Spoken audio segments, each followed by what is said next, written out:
വരുന്ന ബുധൻ, വ്യാഴം ദിവസങ്ങളിൽ വിദ്യാഭ്യാസ സ്ഥാപനങ്ങൾക്ക് അവധി പ്രഖ്യാപിച്ചു. അതിൻ്റെ ഏറ്റവും പുതിയ അപ്ഡേഷനാണ് ഇന്നൊരു വീഡിയോ ഭാഗത്ത്. വീഡിയോയ്ക്ക് മുൻപ് വീഡിയോ ലൈക്ക് ചെയ്യുക, ചാനൽ സബ്സ്ക്രൈബ് ചെയ്യുക. ഈ വരുന്ന സെപ്റ്റംബർ മാസം അങ്ങോട്ട് ധാരാളം ചിത്രങ്ങൾ OTT റിലീസ് ചെയ്യുന്നുണ്ട്.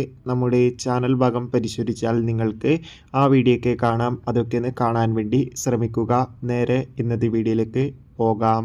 സംസ്ഥാനത്ത് ഈ വരുന്ന ബുധൻ, വ്യാഴം, അതായത് ഒക്ടോബർ 1, ഒക്ടോബർ 2-ാം തീയതി വിദ്യാഭ്യാസ സ്ഥാപനങ്ങൾക്ക് അവധി ആയിരിക്കും. അതിന് കാരണം മറ്റൊന്നുമല്ല, ഈ വരുന്ന ഒക്ടോബർ 1 ബുധനാഴ്ച ദിവസം മഹാനവമി ആയിരിക്കും. അതോടുകൂടി തന്നെ ഒക്ടോബർ 2 ഗാന്ധി ജയന്തിയും ആയിരിക്കും. അതേ ദിവസം തന്നെ വിദ്യാഭ്യാസ സ്ഥാപനങ്ങൾക്കും സർക്കാർ സ്ഥാപനങ്ങൾക്കും അവധിയായിരിക്കുമെന്ന് അറിയിച്ചിട്ടുണ്ട്.